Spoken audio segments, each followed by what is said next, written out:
এই রাস্তা দিয়ে যাচ্ছিলাম আমি, হঠাৎ দেখতে পেলাম কি একটা গাছের মধ্যে ছোট্ট একটা ফাঁকির বাসা। আসলে ফাঁকির বাসা দেখা তো আমার অনেক শখ, সেটা সবাই মোটামুটি জানেন, আপনারা যারা আমার ভিডিও দেখেন আর কি। তো এখন আপনাদেরকে আমি ওই ফাঁকির বাসাটা দেখাবো আসলে, আর আমি নিজেও দেখবো এটার ভিতরে আসলে কি আছে। দেখে যান সবাই। ফাঁকি বাসা করছে এই যে এইখান দিয়ে, এই ঢালের মধ্যে রাস্তার পাশে, দেখছেন। আমি আসলে গাছের উপরে উঠি, আপনাদেরকে দেখানোর চেষ্টা করতেছি। দেখি আমি, আহ ও কি আছে আমি দেখি না, ক্যামেরাটা আমার হাতে দিন। এই যে আপনারা সবাই দেখুন, আসলে ফাঁকির বাসাতে কিছুই নেই। ফাঁকিটা মাত্র বাসা করছে, কিংবা ফাঁকি বাচ্চাগুলো ফুটাইয়া উড়াইয়া নিয়ে গেছে, দুইটার একটা হবে।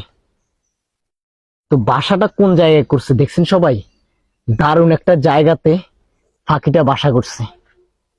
মাশাআল্লাহ, অনেক দারুণ। ক্যামেরাটা হাতে নিন। ও আল্লাহ, ও মাই গড, দেখে যান।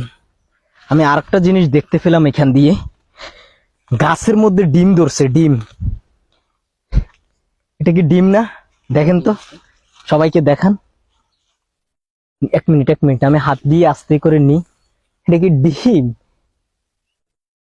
আমার তো ভয় লাগতেছে ভাই, এটা কি আসলে ডিম? ও মাই গড, এটা একটা পচা ডিম। কে মনে এখানে ফালাইছে আর কি, ফালানোর পরে এখানে আটকায় রয়েছে এইভাবে। আমি তো ভেবেছিলাম, আমি তো অবাক হয়ে গেছিলাম, আসলে গাছের মধ্যে ডিম ধরছে। ব্যাপারটা বুঝতে পারতেছেন, অনেক অবাক করার মতো।